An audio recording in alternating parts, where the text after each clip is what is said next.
¿Qué tal? ¿Cómo están? Bienvenidos y bienvenidas a esta nueva edición de Semana en la Cámara. Desde los pasillos de la Cámara de Diputadas y Diputados les vamos a contar acerca del trabajo legislativo de esta semana acá en la Corporación.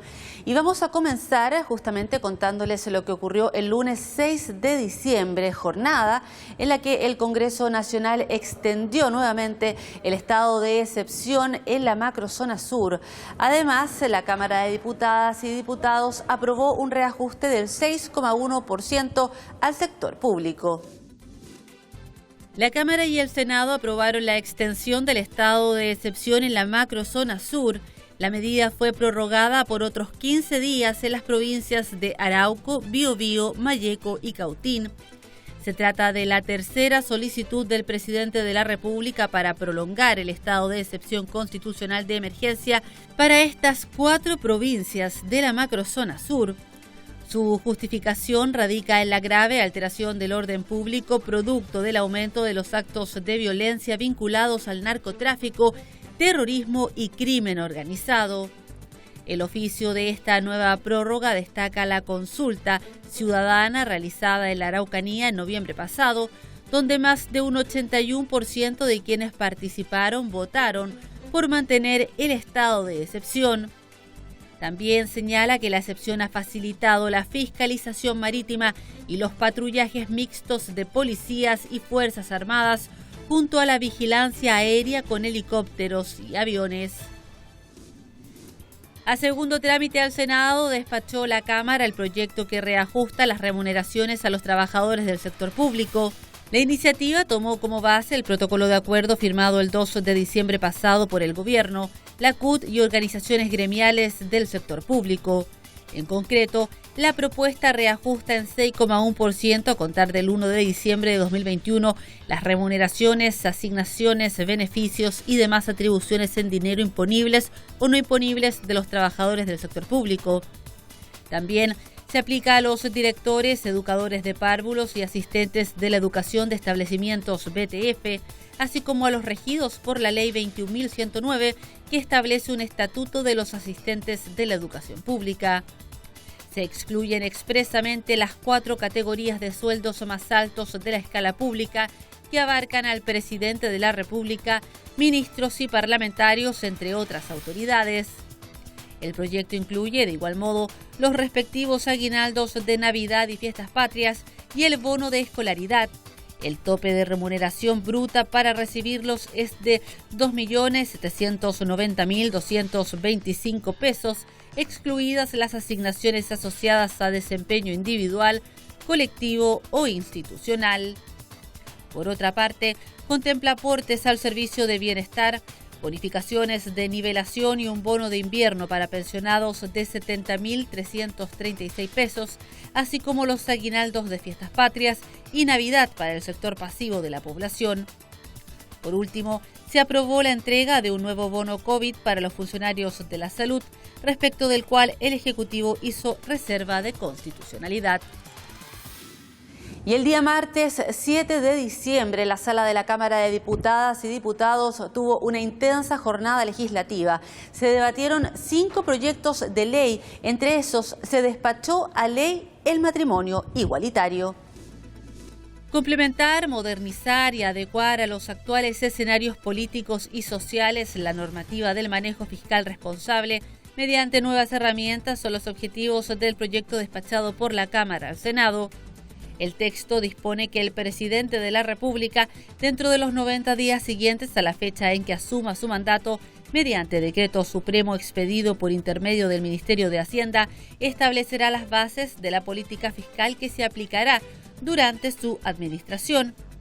Este decreto contendrá un pronunciamiento explícito acerca de las implicancias y efectos que tendrá su política sobre el balance estructural y de la posición financiera neta que se proyecta para el periodo de su administración, así como de su política de activo.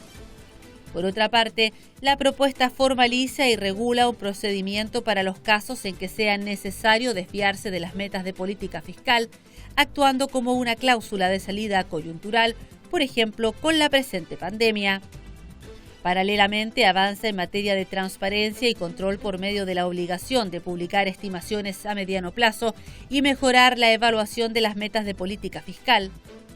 Finalmente, eleva a rango legal la obligación de elaborar los informes financieros de proyectos de ley e indicaciones al Ejecutivo para su promulgación como ley. Tras sumar la unanimidad de la Cámara, se remitió la iniciativa que aborda diversas materias de la Ley número 20.998 sobre servicios sanitarios rurales. El proyecto, para reducir el impacto del COVID-19 en la implementación de la normativa, otorga un plazo adicional de 1 año a los comités y cooperativas que no hayan solicitado su inscripción dentro del tiempo contemplado para ello, sin que se suspendan sus licencias. Además, posterga en 1 año la fecha para realizar la primera reunión de los consejos consultivos nacional y regionales. Extiende el inicio de los procesos de cálculo de tarifa que deberá efectuar la Superintendencia de Servicios Sanitarios. Permite su prórroga cuando no se registren cambios relevantes en los supuestos adoptados para el cálculo. Amplía la facultad de la Subdirección de Servicios Sanitarios Rurales para aceptar donaciones. Junto con ello, el texto incorpora gradualidad en la labor fiscalizadora de la Superintendencia respecto a los servicios sanitarios rurales registrados y establece progresividad en el otorgamiento de factibilidades por los servicios sanitarios rurales. Al no alcanzar el quórum necesario de 89 votos para su aprobación y sumar solo 68 votos favorables, 15 en contra y 25 abstenciones, la Cámara rechazó el proyecto que interpretaba la Ley 19.300 sobre bases generales del medio ambiente, estableciendo que el continuador legal del intendente en la presidencia de la Comisión de Evaluación Ambiental, como para todos los efectos legales, sería el gobernador regional. Los fundamentos del proyecto afirman que no presidir la Comisión de Evaluación Ambiental coarta una parte importante de las funciones políticas de los gobernadores que tienen directa relación con los proyectos económicos y medioambientales que se llevarán a cabo en sus respectivas regiones. Que sean los delegados presidenciales los encargados de presidir el organismo ambiental no hace más que dar continuidad a la política de despojo e injusticia que desestima la figura del gobernador regional frente a atribuciones tan importantes como esta, añade la moción.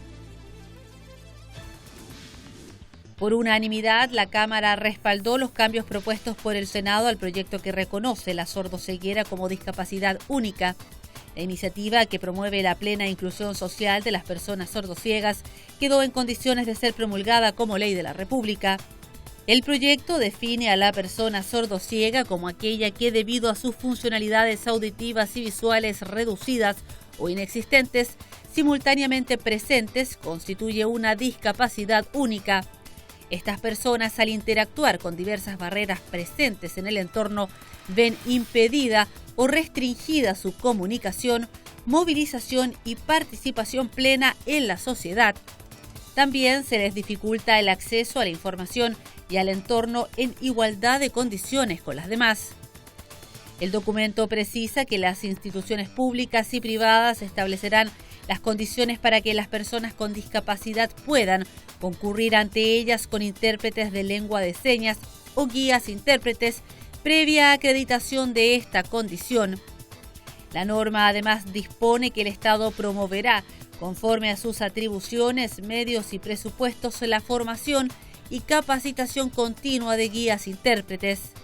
Esto conforme a los estándares que determine el reglamento dictado por el Ministerio de Desarrollo Social y Familia. La Cámara selló favorablemente la tramitación del proyecto de ley que permite el matrimonio entre personas del mismo sexo, dejándolo ahora en manos del Ejecutivo para su pronta promulgación. Jornada histórica donde se respaldó que las leyes u otras disposiciones que hagan referencia a las expresiones marido y mujer, marido o mujer, se entenderán aplicables a todos los cónyuges sin distinción de sexo, orientación sexual o identidad de género. La norma establece que los padres y las madres de una persona son sus progenitores, respecto de los cuales se ha determinado una relación de filiación. Se entenderán como tales su madre y o padre, sus dos madres o sus dos padres. El texto plantea además que la filiación de los hijos puede no encontrarse determinada respecto de uno de sus progenitores o de ambos. Asimismo, que serán representantes de una persona, uno o ambos progenitores, el adoptante y su tutor o curador. En tanto, la afiliación del hijo que nazca por aplicación de técnicas de reproducción humana asistida quedará determinada respecto de las dos personas que se hayan sometido a ellas.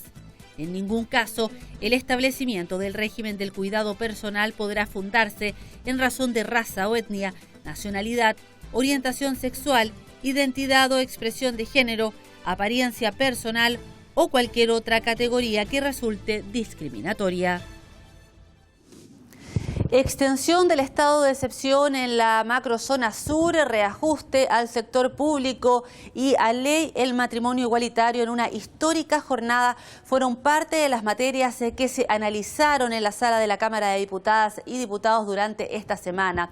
Con esta suerte de resumen comenzamos a despedir esta edición de Semana en la Cámara, donde conocimos el detalle de todos estos proyectos de ley debatidos durante los últimos días. Como siempre, la invitación a que nos encontremos en los próximos días para que sigan conociendo el trabajo legislativo que se da acá en la sala de la Cámara de Diputadas y Diputados.